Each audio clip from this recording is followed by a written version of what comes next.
안녕하십니까, 송영훈입니다. 먼저 잠깐 제 소개를 좀 하겠습니다. MBC에서 30년을 이렇게 기자로 밥 먹고 살았는데요. 기자가 뭔지도 모르고 시험 보는 날에 운이 좋아서 기자가 됐던 것 같습니다. 그렇게 기자가 돼서 선배들이 던지는 질문, 그러니까 너 왜 기자가 되려고 했어? 기자가 뭐라고 생각해? 이게 기사가 돼? 왜 이걸 기사로 쓰는데? 이게 국민의 알 권리와 무슨 관계가 있는데? 라는 질문을 받아가면서 욕도 먹고 야단도 맞고 하면서 하나 둘씩 배웠죠. 좋은 선배를 만나면 참 많이 좋은 걸 배웠고요. 그렇지 않은 선배를 만나면 허송세월에 사육을 하기도 했고요. 그렇게 배우다가 어느 정도 시간이 지나니까 선배들이 했던 질문을 저 자신에게 하게 되더라고요. 내가 왜 이걸 취재를 해야 되지? 내가 왜 이걸 기사로 써야 되지? 이게 국민의 알 권리와 무슨 관계가 있지? 이 기사를 쓰면 누가 좋아할까? 그렇게 기자를 하다가요, 뭐 좀 알만해지니까 그 기자로서 얻은 원숙한 시기가 됐을 때가 이명박 박근혜 정부 시기였습니다. 그래서 조금 있다가 보도 밖으로 방출돼서 유랑 생활을 좀 했습니다. 그때부터 그 SNS를 하게 됐습니다. 트위터도 하고 페이스북도 하게 됐는데, 그럴 수밖에 없었던 게 우리 MBC가 지금 어떤 상황에 있는지, 언론이 지금 어떤 지경에 처해 있는지, 그걸 국민에게 알리고 싶은데 언론에서 그 얘기를 하니까 국민이 모르잖아요. 그러니까 SNS를 해서 꼭 알리자. 그렇게 해서 보니까 SNS를 하게 됐습니다. 예. 그때 그런 생각을 하게 됐습니다. 예. 우리 국민들이, 언론 소비자들이 언론에 속지 않으려면 언론 독해법을 알아야 되겠구나. 우리 시민들 머리에 언론 독해법을 장착시키면 언론도 함부로 국민을 속이려 하지 않겠구나. 못하겠구나. 그런 생각을 했고요. 그때나 지금이나 마찬가지로 이런 생각합니다. 나라를 망치는 공범은 언론이다. 그런 생각을 합니다. 근데 최근 들어서 이런 생각이 듭니다. 공범이 아니라 주범 같아요, 언론이. 언론이 권력을 제대로 감시하고 비판하면 언론이 권력이 함부로 그렇게 못합니다. 국민을 우습게 보지 못합니다. 국민을 개돼지를 알지 못하죠. 우리 기자들이 어떤 권력이, 우리 기자 정신을 말이죠, 선택적으로 누구에게는 수호천사가 되고, 누구에게는 경비관, 집 지켜주는 경비관이 되고, 누구에게는 물어뜯는 사냥개가 되고, 이건 감시견이 아니잖아요. 국민은 감시견이 아니잖아요. 제 소개하다 여기까지 왔는데요. 그래서 선배들이 언시국이 언론 비상시국회의에 준 말입니다. 여기는 그 돈보다는 기자로서의 명예, 언론의 어떤 그 참된 길을 걸어온 선배들이 퇴직해 만든 단체고요, 모임이고요. 저도 여기에 이제 끼게 됐는데, 그러니까 이거 막내입니다, 막내. 선배들이 너 페이스북 쓰는 거 보니까 나가서 이것도 해야 되겠다라고 하셔서, 뭐 검사들도 뭐 검사 동일체 라고 하지만 그 기자 사회도 좀 그런 게 있거든요. 옳은 일이라면 해야 될 일이면 해야죠. 그래서 하게 됐습니다. 그런데 제가 방송 기자를 먹고 살았지만 말은 좀 서툽니다. 성질이 급하기도 하고요. 좀 어버버하고 좀 미숙하더라도 좀 양해 좀 해주시면. 네. 그래서 주로 하고 싶은 얘기가 조선일보 얘기를 하고 싶어요. 언론 전부를 제가 뭐 말할 수 있는 그만한 뭐 깜냥은 못 되고요. 그만큼 알지도 못하고. 근데 조선일보는 오랫동안 좀 제가 뭐 영어를 쓰면 곤란한데 팔로우 한다 그러죠. 계속 추적을 했습니다. 그래서 나름대로 조선일보를 보는 안목이 생겼어요. 그래서 조선일보 얘기 하려고 하는데, 그 이유는 이렇습니다. 그 이유는 조선일보가 바뀌면 이 나라의 언론이 바뀝니다. 조선일보가 언론다워지면 이 나라의 언론이 정상화됩니다. 언론이 언론다워지면 정치가 정치다워지고요. 교육이 바뀌고, 정치가 바뀌고, 교육이 바뀌고, 법과 제도가 바뀌고, 우리 국민의 삶이 바뀝니다.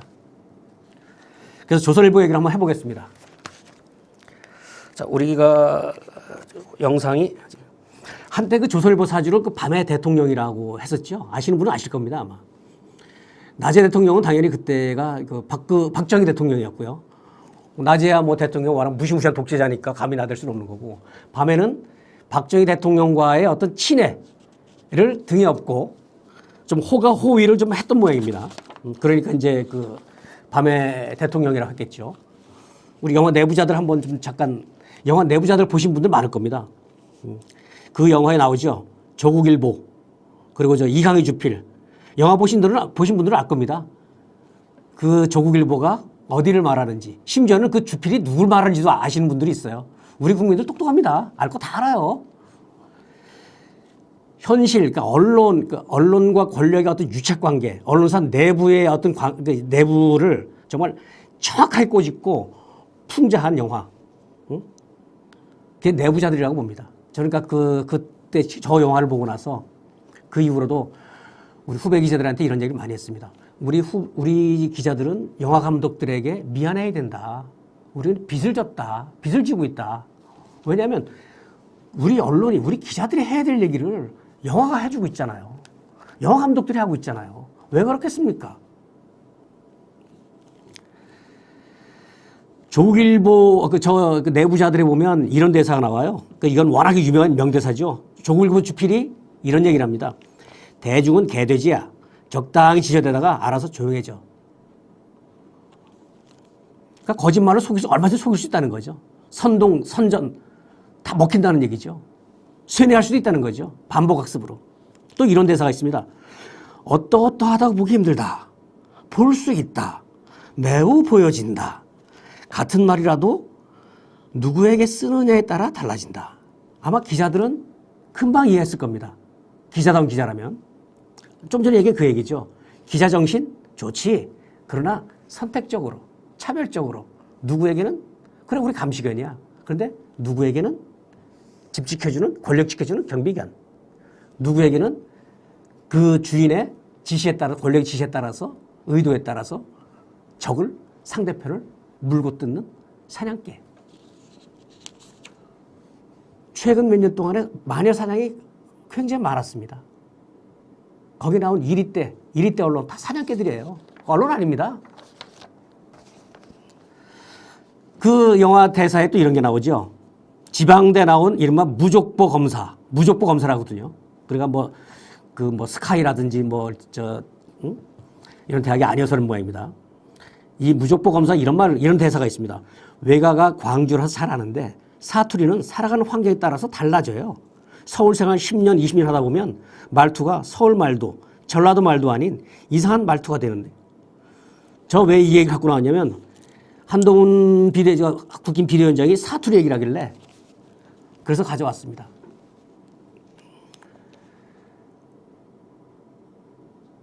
내가 쓰는 말만 표준어가 아니죠. 자, 여기 이 영화에 또 이런 사람이 나오죠. 검사 출신 대선 후보가 있습니다. 이 사람이 이런 얘기를 합니다.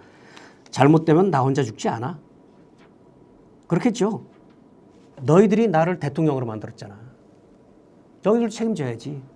요즘 이른바 조중동 언론, 특히 조선일보, 윤석열 대통령 비난하는 것 같아요? 그렇지 않죠. 내가 보기에는 그 비판이 아닙니다. 비판이 아니고 읍소입니다. 읍소. 좀 잘하세요. 지금 이러다가 망하겠어요. 망하면 너만 망하는 게 아니에요. 우리도 망해요. 그래 제발 좀 잘해요. 당신 와이프 있잖아. 어떻게 좀 해봐. 읍소에 읍소. 야, 그 대통령한테 누구도 쓴소리 할 말을 못한대. 유일하게 한동훈밖에 없대. 에? 고양이 목에 방울을 달 사람은 한동훈밖에 없대. 그러니까 한동훈, 야, 우리 너 열심히 잘해줄 테니까, 너 좀 밀어줄 테니까, 네가 좀, 이거는 비판이 아니에요. 영화 감독들 예지자 같아요. 한번 궁금하시면 다시 한번 보십시오. 그 안에 여러 오늘이 있습니다. 오래전에 나온 영화인데 오늘이 있어요. 자, 밤의 대통령이 이제 낮의 대통령이 됩니다. 낮의 대통령이 되는 게 이명박 정부 때인데 사실은 그 전에 김대중 노무현 정부 때부터 계속 이를테면 김대중 노무현 민주정부에 대한 어떤 그 반감, 분노, 증오, 적개심을 계속 불어넣습니다. 이를테면 그 남북 김대중 정부 시절에 그 최초로 남북 정상회담을 해서 남북 관계가 획기적으로 달라졌잖아요. 평화가 거의 정착됐습니다. 그 후에는 한반도에서 무슨 일이 나더라도 증시가 변하지 않았어요. 그건 왜 그러냐면 그때 쌓은 신뢰가 있기 때문에 그런 거예요. 예? 외국에서 봤거든요. 저런 거 보니까 한반도에 전쟁 안 나겠구나. 그래서 우리 부자들도 부자를 살 수 있는 거거든요. 그런데 뭐라고 하죠? 퍼주기 했다고 그러죠. 퍼주겠다 그래요. 예? 그러면서 꾸준히 뭐라고 하냐면 자, 이제 우리도 먹고 잘 살랬으니까 좀 그 분배도 중요하고 같이 잘 살아야 되는데 뭐라고 하는 줄 아세요? 이렇게 했잖아요. 김대중 정부나 노무현 정부에서 뭘 하면 다 반부자 정서. 예? 세금 문제? 소득 있는 곳에 세금 있는 게 당연한데도 불구하고 세금 얘기하면 반부자 정서라고 해서 반갈 불어넣어요. 그러니까 집 한 채 없는 사람들도 정부세 폭탄이라고 분개하죠. 집 한 채 없는 사람도. 반기업 정서. 무슨 파업이라도 하면 갑자기 저 수출이 확 줄고 나라가 망할 것처럼 그걸 위기의식 불어넣고 불안심리 조장하고 그랬죠. 자, 그렇게 계속해서 그 세뇌, 분노를, 증오를 심고 그래서 어떻게 됐죠? 노무현 정부 들어서 그러니까요. 노무현 말기 되니까 사람들이 이랬어요. 언론이, 특히 언론이 대통령을 조롱하고 희화하고 야유하고 완전히 그냥 사람 대접 안 했죠. 그러다 보니까 이랬습니다. 그러니까 누구나 개나 소나 다 대통령을 욕하는 겁니다. 길 가다가 넘어져도 이게 다 노무현 때문이야. 이게 다 노무현 탓이야. 그때 그랬어요. 그러니 누가 나와서도 아마 선거 이기기 힘들었을 겁니다. 그때 많이 한 얘기가 잃어버린 10년입니다. 잃어버린 10년. 김대중 노무현 그 10년이 잃어버린 10년이라는 거죠. 왜 잃어버린 10년이죠? 김대중 정부에서 그 이전 정부의 무능과 잘못으로 인해서 촉발된 외환위기, 경제위기를 극복했잖아요. 어떻게 극복했잖아요. 남북평화 거의 고착화 됐잖아요. 뭘 잃었다는 겁니까? 잃어버린 10년이라는 계속 세뇌, 선동, 증오, 분노 그게 쭉 이어져서요. 쭉 있어서 이번에 이재명 테러까지 온 겁니다. 그 60 먹은 그 노인이 무슨 정치인도 아닌데 마치 중동의 어떤 이슬람 테러 단체에서 자살 폭탄하듯이 확신범이거든요. 정치 테러고 어떻게 그렇게 나올 수 있습니까? 오랜 세월 이어진 그 세뇌가 있었기 때문에 그런 겁니다. 자, 오늘은 예고 정보만 하는 거니까요. 자, 이렇게 해서 정권을 바꿉니다. 그 정권을 이명박 정부가 들어섰어요. 이명박 정부가 들어서니까 여기저기 다 개입합니다. 방송 장악까지 여기 좀 많이 개입했을 거예요. 근데 이 얘기 간단히 얘기해보죠. 정치에도 개입을 하는데요. 선거에 개입을 하죠. 그러니까 이명박 대통령이 되기 전에 누구나 다 이랬죠. 박근혜가 다 대선 후보가 될 줄 알았습니다. 박근혜 될 줄 알았죠.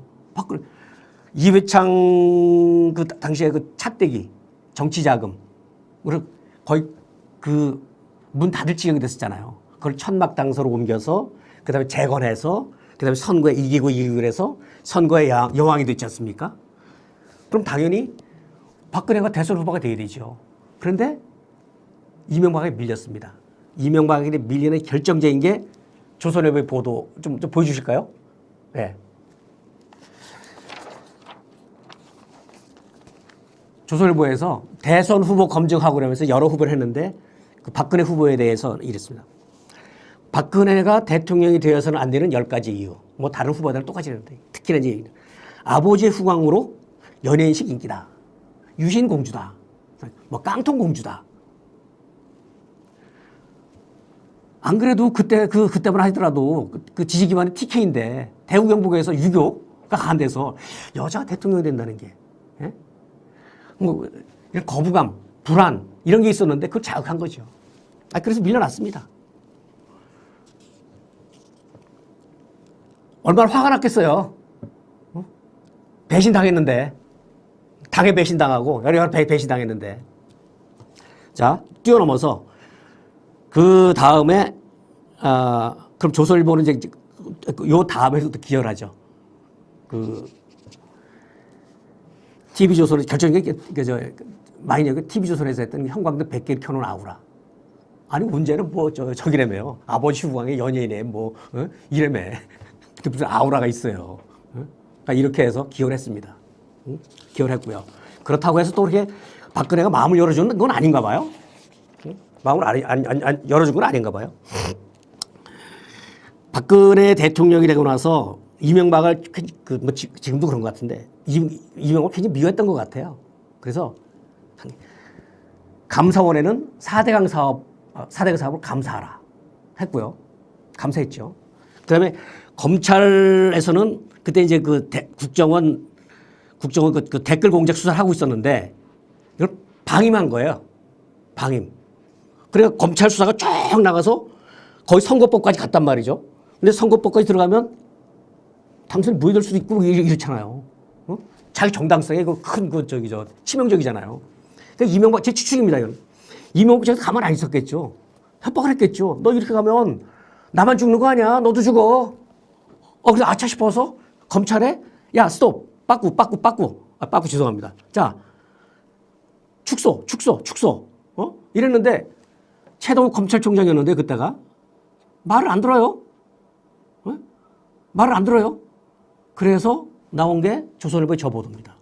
국정원이 검찰총장 뒷조사라고 사생활을 캐서 그거를 조선일보가 저렇게 보도를 했습니다. 총대를 메고.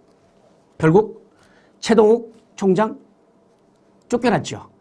그리고 저때 나온 얘기가 저 당시에 저 당시에 나온 얘기가 좀 지난 얘기지만 윤석열 수사팀장이 국회 와서 한 얘기 저거잖아요. 이거잖아요. 나는 사람에게 충성하지 않는다. 이 말이 그때 저 상황하고 탁 맞물려서 많은 국민들에게 굉장히 희열을 줬던 겁니다. 이게 진짜 사막에 비가 내리는 것처럼 다 열광했죠. 영웅이 됐습니다.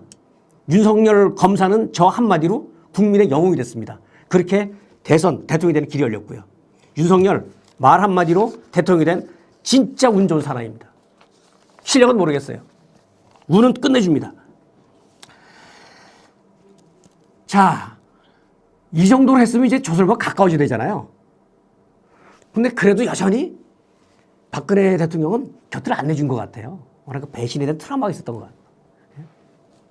그러니까 조선일보가 박근혜 이제 길들이기 작전에 들어가는데 길들이를 해야 되겠는데 가보니까 박근혜를 움직이는 사람은 호위무사. 박근혜 호위무사는 우병우 민정수석이더라. 그랬던 것 같아요. 그래서 이제 기사가 납니다. 우병우 처가 그러니까 장인이 돌아가시면서 강남에 1,000억대 뭐 이렇게 빌딩을 내겼는데 이게 상속세를 내야 되잖아요. 근데 저 당시에 부동산 경기 안 좋고 그러니까 안 팔리는 거예요. 이거를 넥슨이라는 그 회사에 사줬는데 이게 특혜다. 저걸 보도를 했습니다. 저것만 아니고 또 TV조선에 저거 있었죠. 진짜 이제 그 국민들이 열받은 거는 최순실 의상실에 저거 있지 않습니까? 청와대 행정관이 휴대전화 쓱쓱쓱 닦아서 건네주는 거. 저게 무슨 봉건시대도 아니고 도대체 최순실이 누구길래 저렇게 해서 탄핵의 길이 열린 겁니다. 탄핵의 단초를 조선일보가 제공한 거죠. 자, 이런 식으로 준비가 되는 대로 2월 7일부터 준비가 되는 대로 좀 길지 않게 조선일보의 어떤 그 변천사를 한번 따라가 보려고 합니다. 어떤 식으로 밤에 대통령이 낮에 대통령이 됐고 어떻게 이 나라를 좌지우지하는지. 제가 몇 년 전에 조선일보 기자를 만났었는데 퇴직한 지 얼마 안 된, 그 당시 얼마 안 된 기자를 만났는데 이런 얘기를 하더라고요. 우리 대조선일보. 아니 깜짝 놀랐습니다. 아니 조선일보 기자들은 들어가면서 세례교육 시키나? 대조선일보? 자, 아까 말씀드렸는데 조선일보가 바뀌면요. 언론이 바뀌고요. 언론이 바뀌면 정치가 바뀌고 정치가 바뀌면 교육이 바뀌고요. 경제가 바뀌고 다 바뀝니다. 나라가 바뀝니다. 그래서 조선일보 추적해 보려고 합니다. 네. 잘 준비해서 뵙겠습니다.